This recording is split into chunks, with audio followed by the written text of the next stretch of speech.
বিজয়,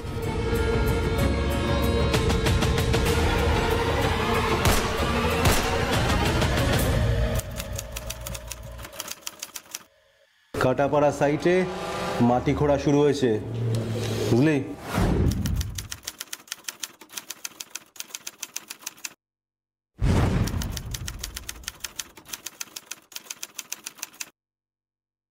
নতুন প্রমোটার, নগদ টাকা পয়সার লেনদেন, সাইটে মাল ফেলার কন্ট্রাক্ট, সব আজ রাতেই ফুল অ্যান্ড ফাইনাল চাই আমার। আবার বেশি দেরি হলে তো ওই হুব্বাটাকে ওখানে হুজ্জুতি করবে। ঠিক বলেছো গুরু। এই শালা হুব্বাটাকে যদি একবার সান্ডিং করা যেত না, তাহলে এই বসিরঘাট এলাকায় তুমি একাই রাজ করে বেড়াতে। হবে, সেটাও হবে। সামনে ইলেকশন, সে খেয়াল আছে? একবার ইলেকশনটা মিটুক, তারপর সেটাও হবে। বস, চাপড়ালি এলাকা হপ্তাটা।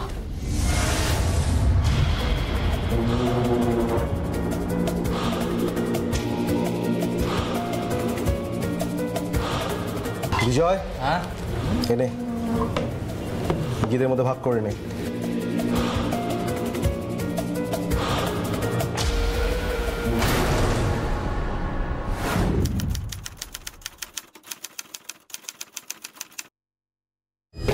কি হয়েছে? বলছি বস। আরে কি হয়েছে, হাঁপাচ্ছিস কেন? দাদা দাদা মালিপাড়ার সাইডে খুব ভালো লোকেরা গিয়ে প্রচুর ঝামেলা করেছে, আমাদের ছেলেদের গায়ে হাত তুলেছে, সাথে মাল ফেলা বন্ধ। আমাদের দুটো ছেলের অবস্থা খুব খারাপ। আমি হসপিটালে ভর্তি করে এলাম।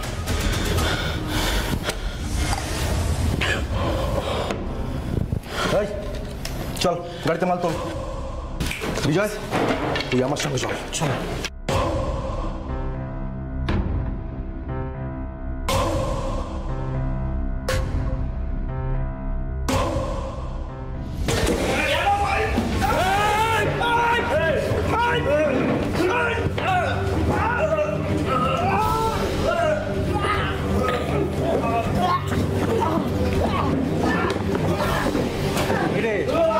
ছেলে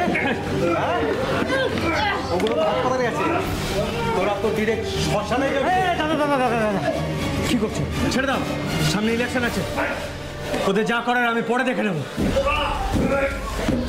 শোন, প্রায় বেঁচে গেলি রে। হ্যাঁ, তোর এই বাপ বুব্বাকে বলে দিস, যদি আমার ছেলের একটার গায়ে হাত হতো, তাহলে তোর বাপ এবং তোরা সকলে না মায়ের ভোগে চলে যাবি রে।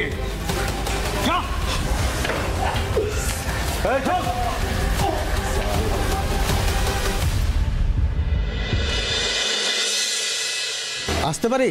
আসুন।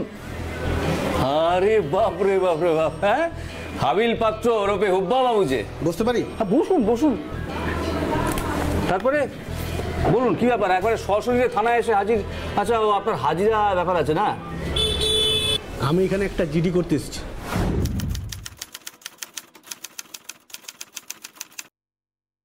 জিডি? আপনি কি মশাই? হ্যাঁ, লোকে আপনার বিরুদ্ধে এফআইআর জিডি করে, আর আপনি আজকে এসেছেন অন্যের বিরুদ্ধে জিডি করতে? বাবা, সূর্য কোন দিকে উঠেছে বাবু? হ্যাঁ, তা বলুন কার বিরুদ্ধে জিডি করবেন বলুন। শ্যামলের নামে। ও কিছুক্ষণ আগে আমার গোডাউন ঢুকে আমাদের ছেলেদের মারধর করে গিয়েছে। আমি চাইলে কিন্তু বদলা নিতে পারতাম। উত্তেজিত হবেন না, আস্তে আস্তে। আর শুনুন, এই থানায় বসে হাত পাকানো, হামলা, হুমকির কথা বলবেন না, উল্টে আপনি কিন্তু ফাঁসাতে পড়ে যাবেন। আজ সকালে যে কেসটা হয়েছে মালিপাড়াতে, সেই খবরটা কিন্তু থানায় এসেছে, আমাদের এসআই ওখানে গিয়েছিলেন। একটু আমার রুমে এসো তো।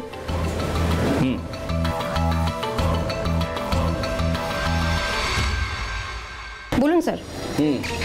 সকালবেলা মালিপাড়াতে যে কেসটা হয়েছে একটু শোনাও তো। আবার কি স্যার? ওনার ছেলেরা শ্যামলের ছেলেদের খুব মারধর করেছে, এমনকি শুনলাম দুজন নাকি হাসপাতালেও ভর্তি আছে। থানায় কেউ রিপোর্ট করেনি, তাই আমরা ওনার অফিসে যাইনি স্যার। কি হুব্বাবাবু, শুনলেন তো? দেখুন, আমরা চাইলে আপনাদের দুজনকে লকআপে ঢুকিয়ে শায়েস্তা করতে পারি, শুধুমাত্র আপনাদের জন্য। হ্যাঁ, আপনাদের জন্য এই শান্ত এলাকাটা মাঝে মধ্যে অশান্ত হয়ে যাচ্ছে। আমরা স্টেপ নিলে আপনারা পালাবার পথ পাবেন না। আসুন। আর হ্যাঁ, কি জিদিবিদি করতে এসেছিলেন? যান, পাশের করে যান, তারপর দেখছি। যান।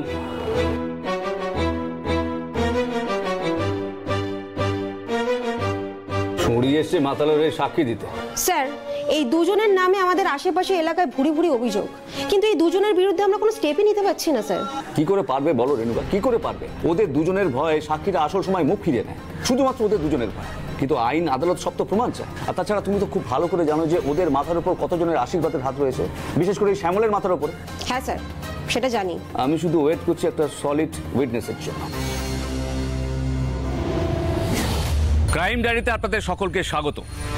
কথায় আছে, কর্ম করলে আপনাকে ফল পেতেই হবে, পেতেই হবে। তেমনি অপরাধ করলে অপরাধীকে সাজা পেতেই হবে। অপেক্ষা থাকে শুধু সময়। আজকের ঘটনায় এমন এক অপরাধীর, যার অপরাধের ঠিকুজি কুষ্টি আমাদের কাছে জানা থাকা সত্ত্বেও সে বারবার শুধু প্রমাণের অভাবে অপরাধ করে ছাড় পেয়ে যাচ্ছিল।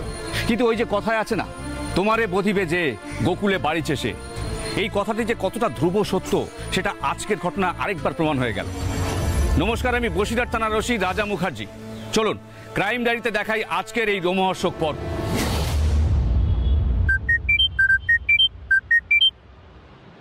হ্যাপিও বল।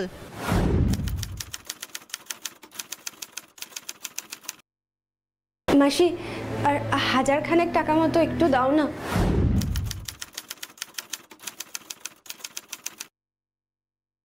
দেখো না, মাসটা পড়লে আমি আগের টাকার সঙ্গে এই টাকাটাও তোমাকে গিয়ে ফেরত দিয়ে আসবো গো। আমার হাতের অবস্থা এখন ভালো নয় রে, তুই তো জানিস তোর মেশর কি রোজগার, তাই তো আমাকে সংসার চালাতে আজকে কাজে নামতে হয়েছে। আচ্ছা, মাসের শেষে তোর যখন হাত খালি হয়ে যাচ্ছে, তুই তাহলে কোনো কাজ করছিস না কেন বলতো? কি করব বলো, আমি তো কাজ করতে যেতে চাই। তোমাদের জামাইয়ের একদম পছন্দ না যে আমি বাইরে বেরিয়ে কাজ করি। অনেক বুঝিয়েছি গো, মানে না। রাজি নয় তো বল বাড়তি খরচগুলো ওকে জোগাড় করে নিতে। এদিকে তোকে কাজ করতে দিতে চাইছে না, আর অন্যের কাছে হাত পাতাতে পারে। ধন্য পুরুষত্ব। আচ্ছা শোন, আমি চেষ্টা করছি তোকে টাকাটা দেবার, কিন্তু আমি কথা দিতে পারছি না। তবে আমারও তো হাত টানাটানি চলছে। তুই গত মাসে যেই টাকাটা নিয়েছিলি সেই টাকাটা চেষ্টা কর এই মাসে আমাকে ফেরত দেবার, ঠিক আছে? শোন, আমি এখন রাখছি।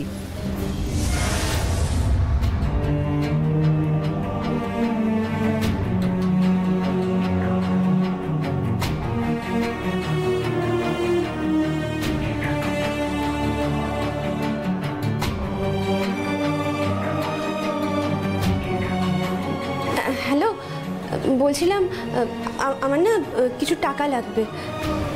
ওই 1000 খানেক হলেই হবে। সুদ লাগবে কত? 15%? আচ্ছা ঠিক আছে, আমি পরে কথা বলছি। কি গো, তুমি এত তাড়াতাড়ি চলে এলে? কাজে যাওনি? হ্যাঁ সে না হয় রাখলাম, কিন্তু তুমি চলে এলে, কাজে যাওনি? গিয়েছিলাম।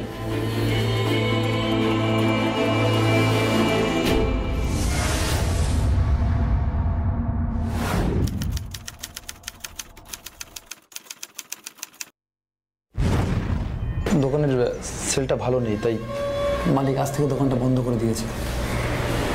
এই মাসে যে কটা দিন কাজ করেছিলাম টাকাটা হাতে দিয়ে বলল, যা অন্য কোথাও কাজ দেখে নে।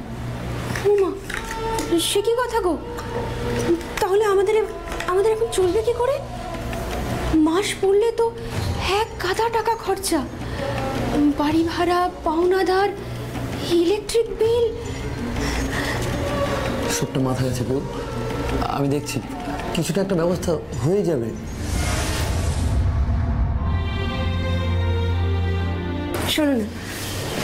শোনো না, আমি বলি কি, তুমি না আর জেদ ধরে থেকো না, আমাকে এবার একটু কাজে যেতে দাও। দেখো, আমরা দুজনে মিলে ইনকাম করলে আমাদের সংসারে এই টাকা পয়সা টানাটানিটা থাকবে না গো। না, তুমি বাইরে বেরিয়ে কাজ করবে সেটা হয় না। আমি তোমার বাবা মাকে কথা দিয়েছিলাম যে আপনার মেয়ের কোনোদিনও ভাত কাপড়ে অভাব হবে না। আচ্ছা, তুমি তো আমার কোনো অভাব রাখোনি বলো। আমার মন রাখতে কথাটা বলছো তো? একদম না। দেখো, তুমি তো কথা দিয়েছিলে আমার বাবা মাকে, তারা তো এখন আর পৃথিবীতে নেই। তাহলে যে মানুষগুলো পৃথিবীতেই নেই তাদের কথা আগে ভাববো বলো? সংসারটা তো তোমার আমার, তাই এই সংসারে এত অসুবিধে যখন সেসবের সমাধান তো তোমাকে আমাকেই করতে হবে, তাই না? আর জেদ ধরে থেকো না।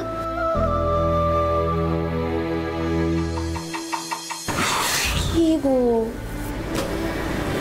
কোনো কাজের খবর পেয়েছো? না এখনো পাইনি, তবে ঠিক করে খোঁজ খবর করলে একটা না একটা কিছু পেয়ে যাও। যাও তুমি এখন যাও, হাত মুখটা ধুয়ে নাও, আমি তোমার খাবার বাড়ছি। যাও।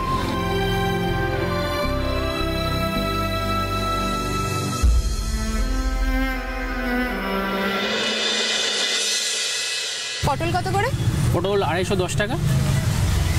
আচ্ছা 250 দেবেন। হ্যাঁ ঠিক আছে।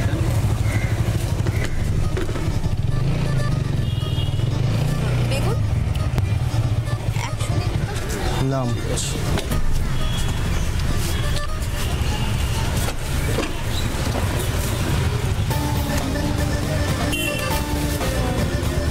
আরে দাদা, কিছু লাগবে নাকি দাদা? শোনার চাঁদ, না লাগলে আমি এখানে আসবো কেন? হ্যাঁ, এই দোকানে যেটাই হাত দেবেন সেটাই আপনার দাদা। সে তো জানি।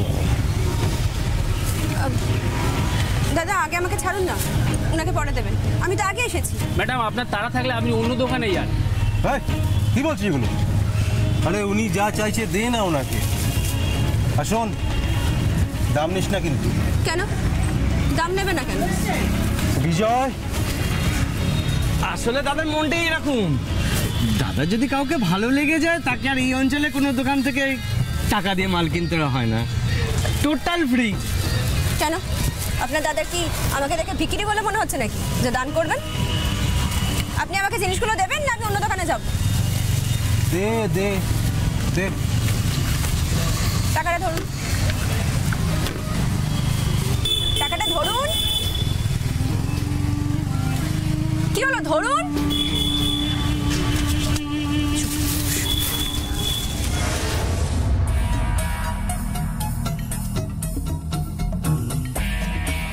বিজয়। হ্যাঁ গুরু, খোঁজ নে। হয়ে যাবে গুরু।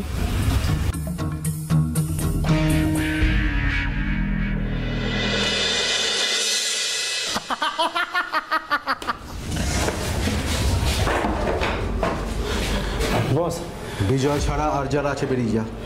বস আসলে ওই মালিপালায় বালিপথে ফেলাবে তো, তাই। ঠিক আছে, যা এখন যা। আচ্ছা ঠিক আছে, চল।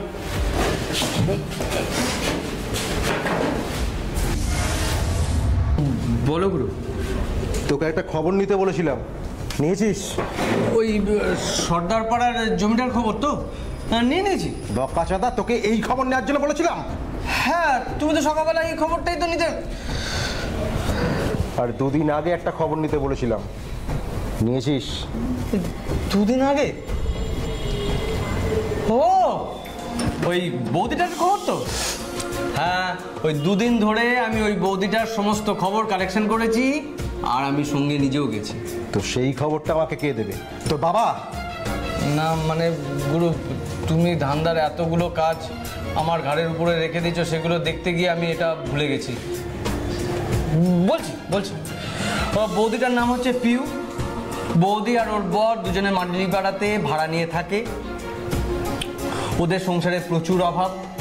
ওর বরের নাম হচ্ছে তপন, একটা দোকানে কাজ করে, 7,000 টাকা মাইনে পায়। আর ওদের দুজনের মধ্যে প্রচুর ভালোবাসা, আর সেই ভালোবাসাই তোমার পথে কাটা।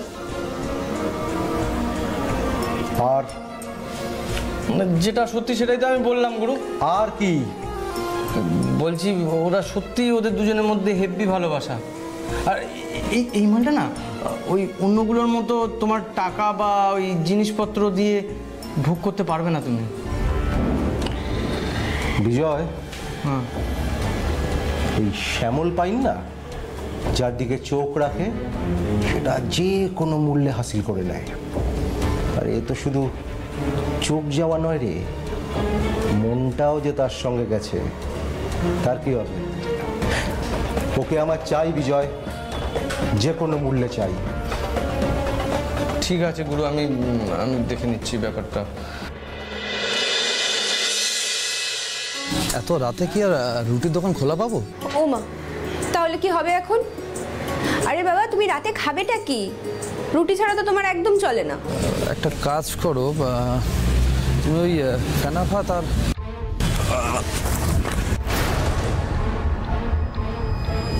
Tapan, hello hello Tapan. 2021 সালের অক্টোবর মাসের বারাসাতের হাই রোড সংলগ্ন রাস্তার ওপরে পথ দুর্ঘটনায় মৃত্যু হয় এক যুবকের। আমরা খোঁজ নিয়ে জানতে পারি মৃত ব্যক্তির নাম তপন বারিক, তার বয়স আনুমানিক 35, ঠিকানা মালিপাড়া। আমরা তার মোবাইলে সূত্র ধরে তার বাড়ির লোক এমনকি তার স্ত্রী পিউ বারিককে এই দুর্ঘটনার সংবাদ দিই। এই ঘটনার ঠিক 6 মাস পরে পিউ বারিক নিজে থানায় এসে এমন এক ভয়ঙ্কর অভিযোগ করেন, যে অভিযোগের সত্যতার উপর নির্ভর করছিল আরও অনেক আশু সমাধানের রাস্তা।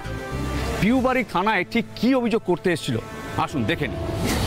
আচ্ছা, আমি যদি খুব ভুল না করে থাকি 6 মাস আগে আপনার হাজব্যান্ড রোড অ্যাক্সিডেন্টে মারা গিয়েছিল, তাই তো? তো আপনাকে যা দেখছি তাতে হ্যাঁ, আমার হাজব্যান্ড মারা যাওয়ার পর 1 মাস হলো আমি বিয়ে করেছি। Oh I am sorry and congratulations. তো বলুন, থানায় হঠাৎ কেন? আমার প্রাক্তন স্বামীকে খুন করার জন্য বর্তমান স্বামীর নামে ডায়েরি করতে এসেছি। হোয়াট? হ্যাঁ ম্যাডাম। বাই দ্য ওয়ে, আপনার বর্তমান স্বামীর নাম কি আর কি করে সে? শ্যামল, শ্যামল পাইন। শ্যামল পাইন? কোন শ্যামল পাইন? শ্যামল পাইন মানে আপনি কি সেই শ্যামল পাইনের কথা বলছেন? মানে হ্যাঁ ম্যাডাম, আমি ওই শ্যামল পাইনের স্ত্রী। আচ্ছা, আপনার অভিযোগের সপক্ষে আপনার কাছে প্রমাণ আছে? আছে ম্যাডাম। কি প্রমাণ আছে আপনার কাছে? বিজয়। বিজয়? বিজয়টা কি? স্যার, বিজয় হলো শ্যামলের রাইট হ্যান্ড। আচ্ছা, বিজয় আপনাকে কি বলেছে? বিজয় আমাকে বলেছে শ্যামল তপনকে খুন করিয়েছে। কিন্তু আমাদের কাছে খবর আছে বিজয় শ্যামলের সব কিছু, আর বিজয় শ্যামলকে বাঁচাতে একাধিকবার মৃত্যুর মুখেও পড়েছে। কিন্তু আপনি বলছেন এই বিজয় নাকি আপনাকে বলেছে, মানে আপনার প্রাক্তন স্বামীকে শ্যামল খুন করিয়েছে? হ্যাঁ ম্যাডাম। দেখুন, আপনার কথা যদি সত্যি হয় তাহলে প্রশ্ন হচ্ছে কেন, আর আমাদের বিশ্বাস সেই কেনর উত্তরটা আপনার কাছেই আছে। দেখুন, চুপ করে থাকবেন না। আপনি যদি এখানে বিচার চাইতে আসেন তাহলে যেটা সত্যি সেটা বলুন আমাদের কাছে। একদমই তাই। এবার আপনি ঠিক করুন কি করবেন। আমি বলছি স্যার, সবটা বলছি। আমার হাজবেন্ডের মৃত্যুর পর আমি চরম অর্থ সংকটে পড়ি। এমনিতেই আগে 2 মাসের ভাড়া বাকি আছে, এটা নিয়ে 3 মাসের ভাড়া বাকি হয়ে গেল। আর তো সময় দেওয়া যায় না। তুমি পুরো ভাড়া ক্লিয়ার করো, আর নয়তো এই মাস শেষ হলেই ঘর খালি করে দাও। দেখুন, আমার যাওয়ার কোনো জায়গা নেই। আমি আপনাকে জোরাত করে বলছি, আমাকে 2 মাস থাকতে দিন। এই 2 মাসের মধ্যে আমি কোনো না কোনো ব্যবস্থা ঠিক করে ফেলবো, দেখবেন। ঠিক আছে, থাকতে দিতে পারি, তবে 1 কন্ডিশন। মানে ধারে টাকা দিলে যেমন সুদ গুনতে হয়, বুঝলে না? ধারে থাকতে গেলেও সুদ দিতে হবে। বেশি কিছু না, তোমার বৌদি ঘুমিয়ে পড়লে রাতের দিকে আমি ওই মাঝে মধ্যে তোমার ঘরে আসবো। কেউ জানবে না, এই তোমার আমার মধ্যে ব্যাপার। আর যদি এটাতে তুমি রাজি হয়ে যাও তাহলে যতদিন ইচ্ছে তুমি এখানে থাকতে পারো, বুঝলে না? কেউ কিচ্ছু বলবে না। এখন ভেবে চিনতে দেখো, ব্যাপারটা তোমার উপর। আমাকে জানিও কেমন? আমি তাহলে এখন আসি। হ্যাঁ,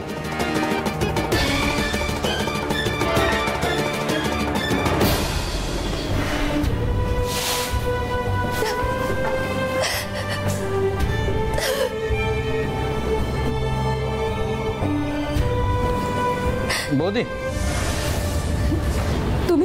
তুমি আবার এসেছো? গুরু জোর করে পাঠিয়ে দিল। তোমাকে কতবার বলেছিলাম এসব জিনিসপত্র নিয়ে এখানে আসবে না, যাও চলে যাও। আমার কি দোষ? আমাকে পাঠিয়ে দিল। বলছি বৌদি, 1 গ্লাস জল পাওয়া যাবে? খুব জল তেষ্টা পেয়েছে। দিচ্ছি। বাজারটা? ওগুলো দরজার বাইরে রেখে এসো।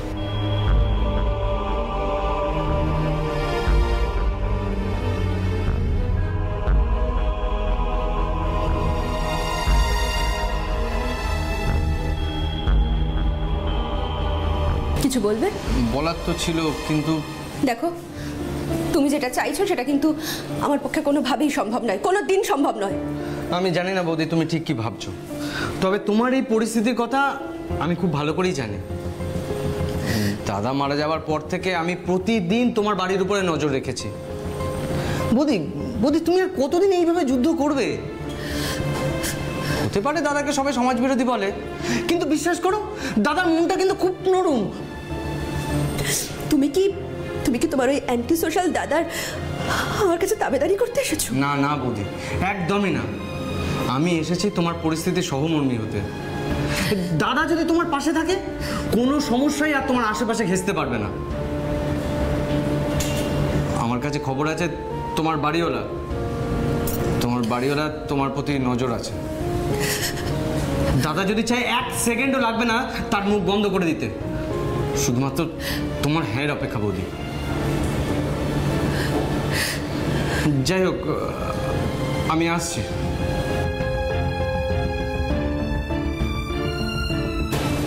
বৌদি, বাজারগুলো রইল, যদি তোমার মনে হয় নেবে, নাহলে টান মেরে ছুঁড়ে ফেলে দিও। আর যাওয়ার আগে আমি একটাই কথা বলবো, দাদার সঙ্গে একবার মিশো, কথা বলো, তারপর না হয় তুমি যা সিদ্ধান্ত নেওয়া নেবে। আমি আসছি। আপনি বিজয়ের প্রস্তাব মেনে নিলেন, তাই তো? আমার কাছে মেনে নেওয়া ছাড়া আর কোনো উপায় ছিল না। তারপর বিজয়ের কথা মতো আমি একবার শ্যামলের সঙ্গে দেখা করি। প্রথম দেখাতেই শ্যামলের ব্যবহার আমার মনে ওর জন্য এক ভালো মানুষের মতো ছবি আঁকে। শ্যামল আমাকে ওই ভাড়া বাড়ি থেকে নিয়ে এসে ওরই ঠিক করা একটা ফ্ল্যাটে নিয়ে তোলে। এসো বৌদি, এই দেখো, এই ফ্ল্যাটটা আমি আমার নিজের মনের মতন করে সাজিয়েছি। পছন্দ হয়েছে? দেখলি, তোকে বলেছিলাম ঘোষপাড়ার ফ্ল্যাটটা নিতে, হলো তো? পছন্দ হয়নি? আহা, আমি কি তাই বললাম নাকি? ফ্ল্যাটটা খুব সুন্দর হয়েছে। এক্ষুনি আমার হার্ট ব্লক হয়ে যাচ্ছিল। কেন? ও তুমি বুঝবে না বৌদি। তোমায় একটা কথা বলি, যতদিন না তোমার দাদা আমায় বিয়ে করছেন, তুমি আমায় বৌদি বলে ডেকো না। বলছি, কি বলে ডাকবো বৌদি? আবার এখন শুধুই পিউ। আচ্ছা আচ্ছা, ঠিক আছে ঠিক আছে। শোন, তুই বাজারে যাবি? হয়, আরে কিছু খেতে হবে তো। আছে না দেবো? না আছে, আমি আসছি গুরু। যা যা যা।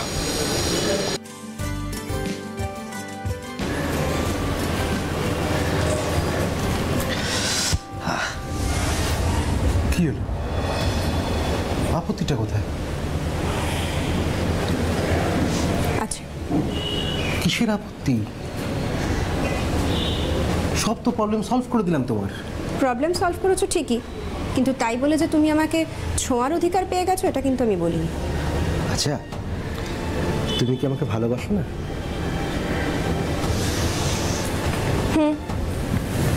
বাসি। তাহলে আপত্তিটা কোথায়?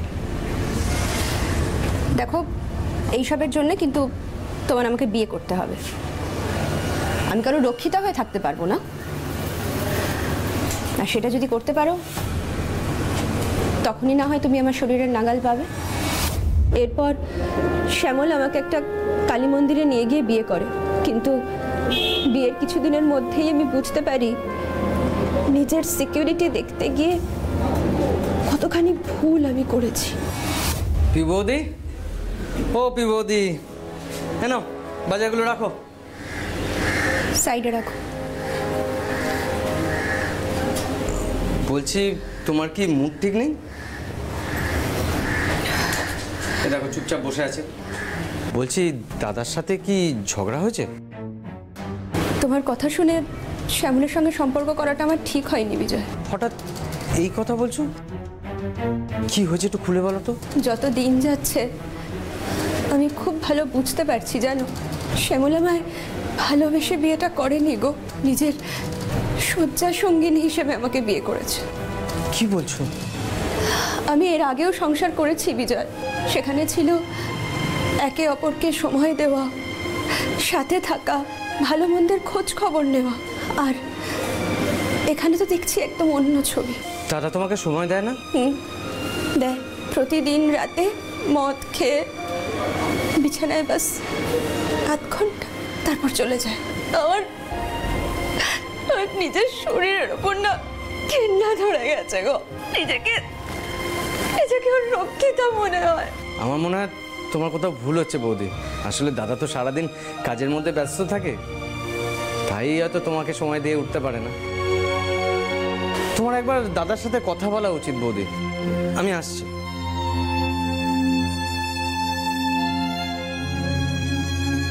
তোমার সাথে আমার কিছু কথা ছিল। কি কথা? টাকা পয়সা লাগবে? ঠিক আছে, তো কালকে বিজয়ের হাত দিয়ে পাঠিয়ে দেবো। না, টাকা পয়সা কিছু লাগবে না। তাহলে? আরে যা বলা তাড়াতাড়ি বলো না বাবা, আমার হাতে তো সময় নেই। ওই তোমার এই সময়টাই আমি চাই। মানে একটু খোলসা করে বলবে কি বলতে চাইছো? আচ্ছা আচ্ছা, তুমি আমায় কেন বিয়ে করেছিলে? এটা আবার কি ধরনের প্রশ্ন? আরে তোমাকে ভালো লেগেছিল, আর তাছাড়া তুমিও তো করতে বলেছিলে বিয়ে আমায়, তাই করে নিয়েছিলাম।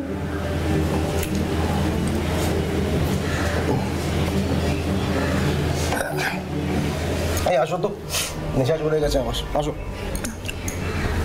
তুমি কি এইসব করার জন্য আমি বিয়ে করেছিলে? আরে হ্যাঁ রে বাবা, করেছিলাম। কি যায় আসো তাতে? আসো আসো আসো। একদম ছবে না, আমার লজ্জা করে না? শুধুমাত্র একটা মেয়ের শরীর ভোগ করার জন্য তুমি মিথ্যে ভালোবাসার আশ্রয় নিলে? সারাক্ষণ ধরে না না না, ঠিক আসো তো, আসো এদিকে।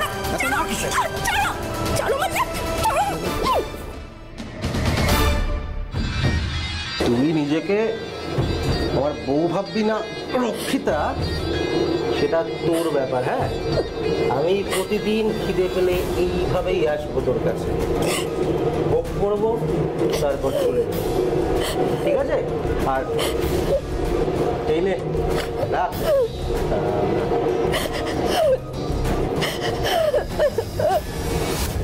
তারপর আমি বিজয়কে সবটা বলি। বিজয় আমার থেকে শোনার পর শ্যামলকে গিয়ে আমার হয়ে বোঝায়। শ্যামল ওকে দল থেকে বের করে দেয়। ওরই দলের কালু বলে একটি ছেলের ওপর দায়ী পড়ে আমার ওপর লক্ষ্য রাখার। এদিকে কালু ছিল বিজয়ের খুব ভালো বন্ধু, তাই শ্যামলের চোখ এড়িয়ে বিজয় আমার সঙ্গে দেখা করতে আসতো। আস্তে আস্তে বিজয়ের সঙ্গে আমার একটা সম্পর্ক গড়ে ওঠে। আমার এখানে কেমন দম বন্ধ লাগে। প্রতি রাতে শ্যামল চলে যাবার পর নিজেকে ধর্ষিতা বলে মনে হয়। বিজয়,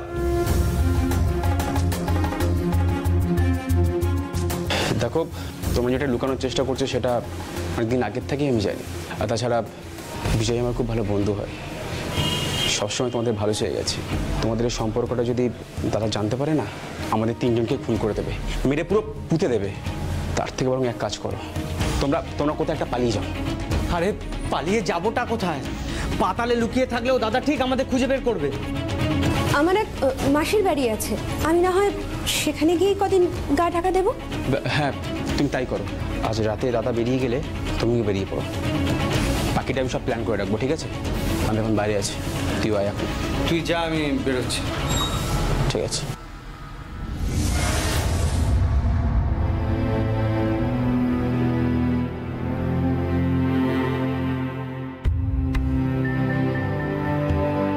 কি হলো, ভয় করছে? হ্যাঁ করছে, তবে সেটা আমার জন্য না, তোমার জন্য। আমার তো তোমায় নিয়ে চিন্তা হচ্ছে। আমাকে নিয়ে চিন্তা করো না, আমি হুব্বাদার সঙ্গে কথা বলেছি। হুব্বাদা বললো কয়েকটা দিন চুপচাপ বসে থাকতে, তারপর ঠিক সময় সুযোগ করে ওর দলে ঠিক টেনে নেবে। তবে তোমাকে দাদার হাত থেকে বাঁচানোর ওষুধ আমার কাছে আছে। কি সেটা?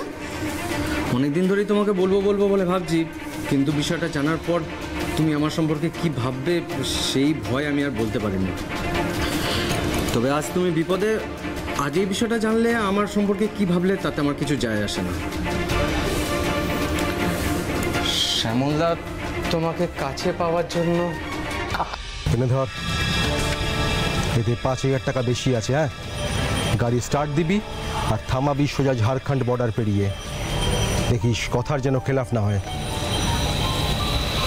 আর বিজয়, হ্যাঁ তুই এক কাজ করতো, এই টাকা কটা ধর, একটা সাদা ফুলের তোড়া কিনবি আর পৌঁছে দিবি পিউ বৌদির বাড়িতে। ঠিক আছে? ঠিক আছে। কারণ শ্রাদ্ধ শান্তি আছে, অনেক টাকার ব্যাপার, বুঝলি না? এই যা, ওই দেখ, দেখছিস ওই মালটা, যা যা যা, চল।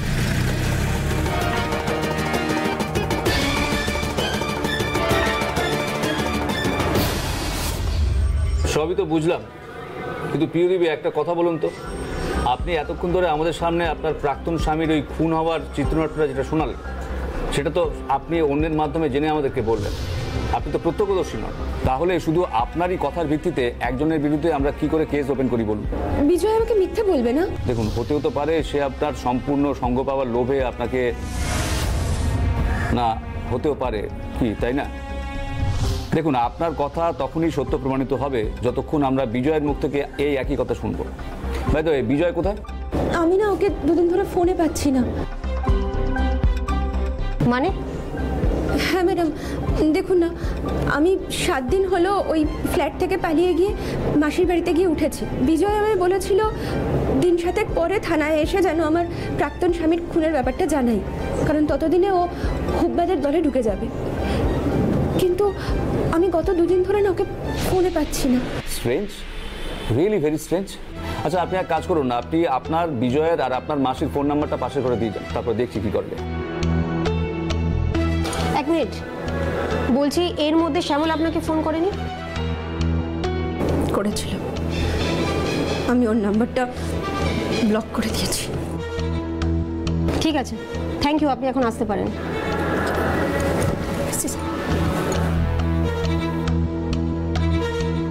স্যার, শ্যামলের বিরুদ্ধে যে সলিড এভিডেন্সের দরকার ছিল সেটা তো পেয়ে গেছেন, চলুন ব্যাটাকে তুলে আনি। প্রত্যক্ষদর্শীর বয়ান আর যথাযোগ্য প্রমাণ ছাড়া শ্যামলের মতো একজন ক্রিমিনালকে ধরে কুঠুরিতে ভরা যাবে না। দেখো, ও যে কোনো মুহূর্তেই কোর্ট থেকে 2 দিনের মধ্যে হুশ করে বেল পেয়ে যাবে। এখন এই বিজয়ের উপস্থিতিটা আমাদের কাছে খুব ইম্পর্টেন্ট ছিল, কিন্তু সে ব্যাটাও তো লাপাত্তা। আচ্ছা স্যার, বিজয়কে শ্যামল গুম করে দেয়নি তো? হতেও পারে। রেণুকা, তুমি এক কাজ করো, তুমি বিজয়ের ফোন নাম্বারটা সার্ভিলেন্সে রাখো। এখন শ্যামলকে ধরতে বিজয় হলো আমাদের একমাত্র হাতিয়ার। আমরা বিজয়ের ফোনে ফোন করে বারবার তার সঙ্গে যোগাযোগ করার চেষ্টা করি, কিন্তু তার ফোন সুইচ অফ বলে। বিজয়ের খোঁজ পেতে আমরা পিউকে ফোন করি, কিন্তু পিউয়ের ফোন সুইচ অফ বলাতে আমরা বাধ্য হই পিউয়ের মাসিকে ফোন করে থানায় ডেকে আনি। পিউ 2 দিন ধরে নিখোঁজ, আপনি থানায় জানাননি? দেখো কাণ্ড, আমি আবার থানায় জানাতে যাব কেন? আপনার ভাগ্নি 2 দিন ধরে মিসিং, আর আপনি থানায় ডায়েরি করবেন না? আরে বাবা, ও নিখোঁজ কে বলেছে? ও তো স্বামীর কাছে গেছে। স্বামীর কাছে গেছে মানে? ও যাকে দ্বিতীয়বার বিয়ে করেছিল সেই ওকে ফোন করেছিল। হোয়াট? তার মানে আপনি বলতে চাইছেন শ্যামল পিউকে ফোন করেছিল? ও যেদিন থানা থেকে বাড়ি ফিরল সেদিন রাতে। সত্যি বলছো তো? সত্যি কি মিথ্যে সেটা নিজের চোখেই দেখে যাও। বেশ, আমি আসছি। কি ফোন করেছিল রে? শ্যামল আমার সঙ্গে দেখা করতে চায়, আমি আসছি। আমি ভেবেছি দুজনের মধ্যে মিলমিশ হয়ে গেছে, তাইও বরের সাথে চলে গেছে। কিন্তু স্যার, কি হয়েছে পরে সব জানতে পারবেন, এখন আপনি আসুন। ঠিক আছে।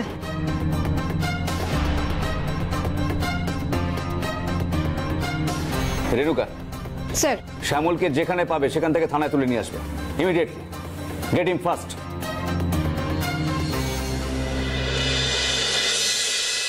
কোনো প্রমাণ ছাড়া, আই উইটনেস ছাড়া আমাকে গড়াতে ঢোকাচ্ছেন ফালতু।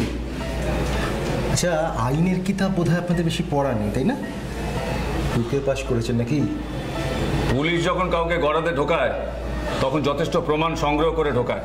আচ্ছা, তা কি প্রমাণ আছে আমার বিরুদ্ধে অফিসার? তপন বারিককে খুন করা। আচ্ছা, আপনাদের কাছে সাক্ষী আছে?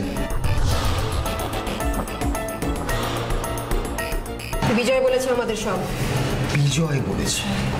আচ্ছা ঠিক আছে, তাহলে ডাকুন বিজয়কে, আমার সামনে এসে বলে দিক যে আমি ওই তপন বারিককে খুন করেছি। ডাকুন। পিউ কোথায় শ্যামল? তোর ফোন পেয়ে দুদিন আগে মাসির বাড়ি থেকে পিউ বেরিয়ে গেছে। বল পিউ কোথায়? কারেক্ট আছে অফিসার, আমার সঙ্গে দেখা করার জন্য পিউ মাসির বাড়ি থেকে দুদিন আগে বেরিয়ে গেছে। কারেক্ট আছে। আর এটাও আমি কারেক্ট বলছি যে পিউ আমার সঙ্গে কোথায় চলে গেছে দেখা করে আমি জানি না। শুনুন অফিসার, শোনা কথায় শ্যামল পাইনকে অ্যারেস্ট করা যায় না। স্যার, হ্যাঁ একটা ছেলে এসছে আপনার সঙ্গে দেখা করতে, বলছে কিছু কথা আছে। আসি রেণুকা।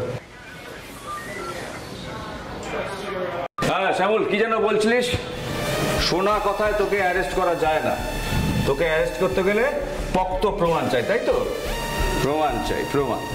ঠিক আছে, হ্যাঁ তো প্রমাণ দেখি।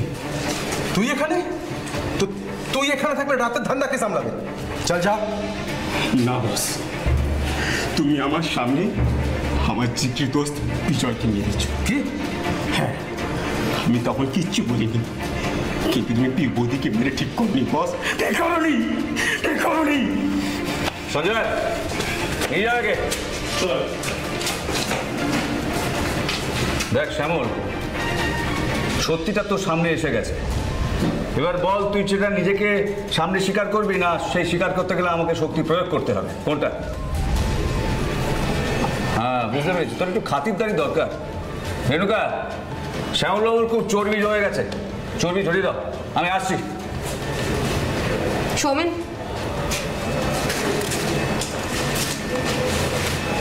বল পিউ কোথায়? বল পিউ কোথায়? বল বল বল বল পিউ কোথায়? বল বল।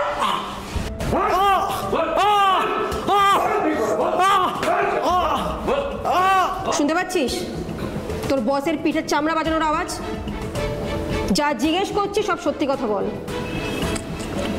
দাদা যখন বিজয়কে দল থেকে তাড়িয়ে দেয়, বিজয় হুব্বার সঙ্গে দেখা করে, সেই খবরটা দাদার কানে পৌঁছে যায়। দাদা তখনও চুপচাপ ছিল, কিন্তু যখন জানতে পারে যে বৌদির সঙ্গে আড়ালে একটা সম্পর্ক গড়ে উঠেছে এবং তার সাথে পালিয়ে যায়, তখন দাদা নিজে ওকে ঠেকে তুলে আনে। আরে আরে আরে আরে, তোদের ধরে আনতে বলেছিলাম, তোর আমার ভাইকে বেঁধে আনলি। ছি ছি ছি, খুব কষ্ট হচ্ছে বিজয়। তুই আমার ডান হাত ছিলিস বিজয়। সবাইকে বলতাম বিজয় শ্যামলের ভাই হয়, ভাই। তুই এটা কেন করতে গেলি বিজয়? ওঠ ওঠ, দাঁড়া দাঁড়া দাঁড়া দাঁড়া। বিজয়, পিউকে বলে দিলি তপনকে আমি খুন করেছি, কেন? কিরে বল। গুরু আমাকে ক্ষমা করে দাও, গুরু আমাকে ক্ষমা করে দাও। ক্ষমা? আচ্ছা যা, করে দিলাম, সব ঠিক ছিল জানিস তো। তপনের খবরটা পিউকে দেওয়া তোর উচিত হবে। এই তুই একটু বাইরে যা তো।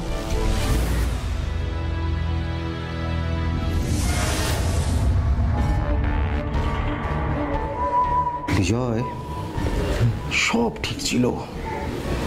তোর এই পেটে শুধু তপনের খবর তো নয় রে, শ্যামল পাইনের হাজার হাজার লাখ লাখ অপরাধের খবর রয়েছে।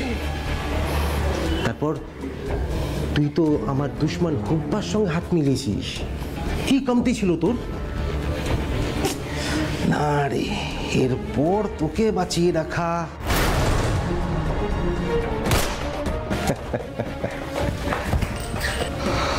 কালু, কালু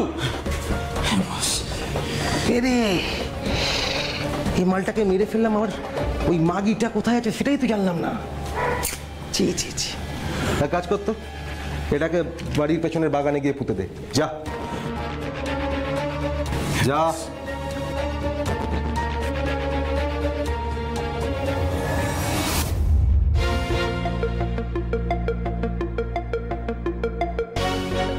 স্যার, বিজয়কে শ্যামলী ওর চোখের সামনে খুন করেছে।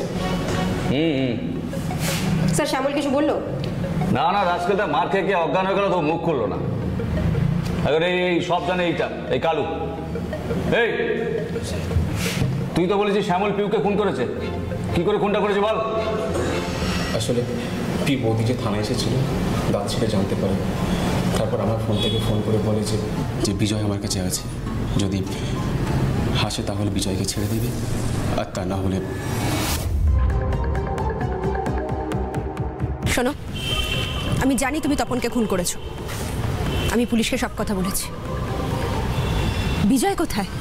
বিজয় ওই গাড়িতে আছে। যাও।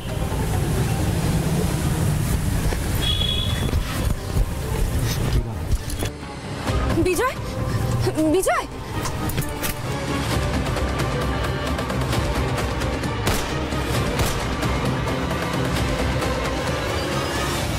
পিউ বৌদির বডিটা গর্ত খুঁড়ে বিজয়ের পাশেই পুঁতে দিই। বিশ্বাস করুন স্যার, বৌদি খুব ভালো ছিল, আমাকে সমস্ত টাকা পয়সা দিয়ে হেল্প করতো, কিন্তু দাদা যেভাবে মেরে ফেলবে আমি বুঝতে পারিনি। তো দাদার তো শাস্তি হবেই, আর খুনের সঙ্গ দেওয়ার জন্য তোরও শাস্তি হবে। কালুর মতো একজন প্রত্যক্ষদর্শীর বয়ান আর মাটি খুঁড়ে উদ্ধার হওয়া বিজয় ও পিউয়ের দেহের পোস্টমর্টমের রিপোর্টের ভিত্তিতে আদালত খুন করবার অপরাধে শ্যামলকে ফাঁসির শাস্তি ঘোষণা করে। ভালোবাসা, প্রতারণা, পরকীয়া, বিশ্বাস অবিশ্বাস ও নিরাপত্তাহীনতা একসঙ্গে এক ঝটকায় পিউয়ের জীবনে চলে এসেছিল, আর সেই সঙ্গে এসেছিল ঘাড়ের কাছে নিঃশ্বাস ফেলতে থাকা অপরাধী শ্যামল, যে তার জীবনকে একেবারে নিশ্চিহ্ন করে দিয়েছিল। যাই হোক, আজ এই পর্যন্ত। দেখা হবে আগামী পর্বে আপনাদের সঙ্গে। ততক্ষণ ভালো থাকুন, সুস্থ থাকুন, নিরাপদে থাকুন।